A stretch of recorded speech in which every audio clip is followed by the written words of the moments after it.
Hi guys, இன்றைக்கி என்ன video பார்த்தீங்கன்னா, நான் இன்றைக்கி பெரிய மாமியார் வீட்டுக்கு தான் போகிறோம். யார் யார் போகிறோம் பார்த்தீங்கன்னா, நான், அம்மா, அக்கா, பாப்பா 4 பேர் தான் போகிறோம். அது பஸ்ஸில் தான் போகிறோம். பஸ்ஸு மாறி மாறி போகிற மாதிரி தான் இருக்கும். 111 கிடச்சிதுன்னா இங்கேருந்து தாம்பரம் போயிட்டு அங்கேருந்து ட்ரெயின் முடிஞ்சிடும்.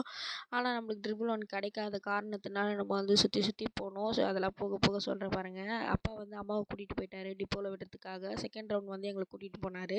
அது வரைக்கும் நாங்கள் சப்போட்டா பழத்தை எடுத்து சாப்பிட்டுக்கிட்டே பொடிநடையாக நடந்து வந்தோம். அப்பா வந்து கூட்டிகிட்டு வந்துட்டார் டிப்போக்கு வந்து பார்த்தா 111 இல்லைங்க. சரின்னு சொல்லி 72 இருந்தது. 72ல் ஏறி டி நகர் போகலாம் தான் பிளான். ஆனால் டி நகர் போனால் ரொம்ப தூரம் நடக்கணும்னு சொல்லி சொன்னதுனால நாங்கள் கோயம்பேட்டில் இறங்கி கோயம்பேட்டிலேருந்து 70V ஏறிட்டோம். 70V ஏறினா அங்கேருந்து தாம்பரத்தில் விடுவாங்கன்னு சொல்லி சொன்னாங்க. நாங்கள் விசாரிச்சுட்டு ஏறிட்டோம். ஏறிட்டு அதிலுமே ஒரு சொதப்பல் பண்ணிட்டோம். என்ன பண்ண பார்த்தீங்கன்னா, தாம்பரம் சாந்தம்னு சொல்லிட்டு ஒரு நிற்கும் போல், அதில் போயிட்டு இறங்கிட்டோம். அப்புறம் அங்கேருந்து திரும்பி இன்னொன்று பஸ் பிடிச்சி போகிற மாதிரி எங்களுக்கு ஆயிடுச்சு. ரொம்பவே அலைச்சல். இதுக்கு தான் யாருன்னா தெரிஞ்சவங்கள கூட கூட்டிகிட்டு போகணுன்னு சொல்லி எங்கள் அப்பா செம்ம திட்டுங்க ஃபோன் பண்ணி.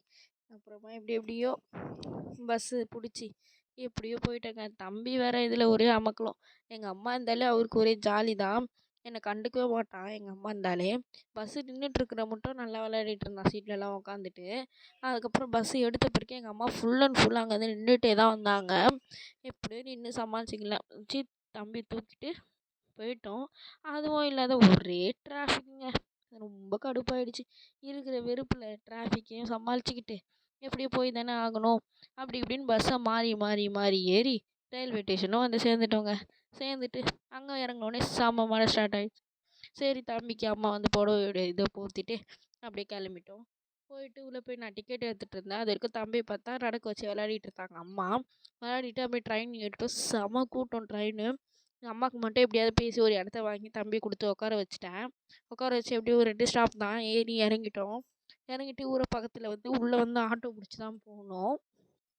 ஸோ அதால் இறங்கிட்டு அங்கே போய்ட்டு ஒரு பேக்கரியில் என் மச்சினை சொல்லியிருப்பேன் 2-3 வீடியோக்கு முன்னாடி இறந்துட்டான்னு சொல்லிட்டு. ஸோ அவனுக்கு பிடிச்சதெல்லாம் வாங்கிட்டு போகலாம் அப்படின்னு சொல்லிட்டு ஒரு பேக்கரியில் இறங்கி அவனுக்கு பிடிச்ச பொருள் எல்லாமே வாங்கிட்டு அப்புறமா வீட்டுக்கும் போயிட்டோம். போய் பார்த்தா எங்கள் மாமியார் எல்லாருமே வந்திருந்தாங்க. ஸோ அவங்க கூட ஒரு ஃபன் பண்ணோம்ல. ஸோ அவங்க கூட ஒரு டான்ஸ்லாம் ஆடி செம்ம ஃபன் பண்ணிகிட்டு இருந்தோங்க. எங்கள் ஃபேமிலி ஒன்று சேர்ந்தாலே எப்போவுமே இப்படி தாங்க. ஏதாவது ஒன்று பண்ணிவிட்டு அமக்கலம் பண்ணி சிரிச்சுக்கிட்டே இருப்போம். இப்படி தான் பண்ணிவிட்டு சாயந்தரம் போல் கிளம்பிட்டோங்க. செம்ம மழை. ஆனாலும் எப்படியும் கிளம்பி தானே ஆகணும் வீட்டுக்கு. ஸோ கிளம்பியாச்சு. Okay bye.